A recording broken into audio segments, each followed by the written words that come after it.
Hello नमस्कार दोस्तों, कैसे हैं आप लोग। आशा करते हैं आप लोग अच्छे होंगे। देखिए आरआरबी एनटीपीसी में डाउन द मेरिट लिस्ट में हुआ बदलाव। ठीक है, in case of shortfall in empanelment of any candidate, RRB reserve the right to utilise the candidate down in the merit list required as per the merit and options of such candidates.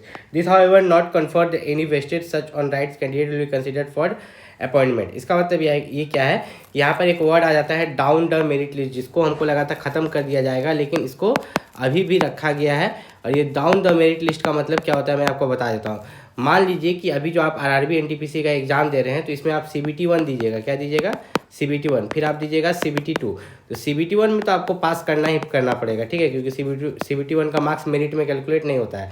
फिर आप CBT 2 दीजिएगा जो कि 120 number का होता है। तो अब यहीं पर ध्यान रखिए, मैं आपको समझाता हूँ कि डाउन द मेरिट लिस्ट होता क्या है।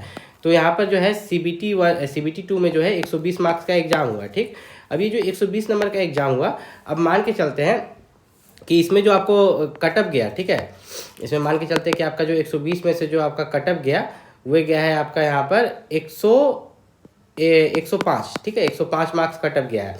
और आप जो नंबर लाए हैं, ठीक है, आपके जो मार्क्स आए हैं वो हम मान के चलते हैं कि आपका यहाँ पर मान के चलिए कि 103 मार्क्स आया है। ठीक है, तो आपको कटअप से 2 नंबर कम आया है। देखिएगा तो आप कटअप से -2 में है। ठीक है, कटअप से आपको 2 नंबर कम आया है, तो आपका तो यहाँ पर सिलेक्शन नहीं होगा, तो आपको डाउन द मेरिट लिस्ट में रखा जाएगा। ठीक है, इसको एक तरह से यहाँ पर वेटिंग लिस्ट भी आप बोल सकते हैं। ठीक है, यहाँ पर आपको जो है वेटिंग लिस्ट में यहाँ पर रखा जाएगा। तो ये जो वेटिंग लिस्ट में आप रहिएगा, ठीक है, यहाँ पर जो वेटिंग लिस्ट में आप रहिएगा, तो आपका सिलेक्शन कब होगा, तो जो जिन बच्चों को 103 मार्क्स आया है, जिनका सिलेक्शन होना है, उसमें से अगर कोई बच्चा छोड़ देता है, किसी बच्चा का मान लो कि दूसरे जॉब्स में हो जाता है, किसी भी कारणवश छोड़ देता है, तो ये क्या करेगा, मतलब जिन बच्चों का भी कट ऑफ 105 आया था, अगर वो बच्चा छोड़ देता है तो आपको 103 वाला को यहाँ पर लेगा। ठीक है, 104 103 वाला को यहाँ पर लेगा, जिनको वेटिंग लिस्ट में रखा गया है।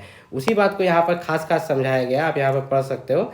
यहाँ पर बोला गया है कि अगर, ठीक है, अगर यहाँ पर शॉर्टफॉल होता है कैंडिडेट्स का, तो मेरिट लिस्ट यहाँ पर जो है डाउन द मेरिट लिस्ट से लिया जाएगा। ठीक है, जो आपका वेटिंग लिस्ट रखा जाता है, रिजर्व लिस्ट, उसमें से लिया जाएगा।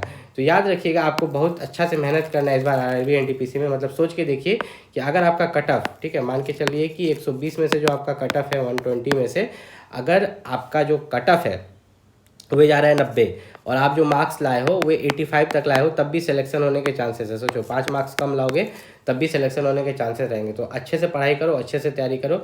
और इस तरह के कोई भी डाउट है तो आप नीचे कमेंट करके पूछ सकते हो। साथ ही साथ मैं बता दूं कि आरआरबी एनटीपीसी में पिछले बार मैंने कुछ बेस्ट बुक बताया था, जिसको पढ़ के बच्चे पास हुए थे। तो इस बार भी मैं आरआरबी एनटीपीसी के लिए जो सबसे बेस्ट बुक है उसका लिंक मैं इस वीडियो के डिस्क्रिप्शन में डाल दूंगा, वहाँ से जाके आप परचेस कर सकते हो।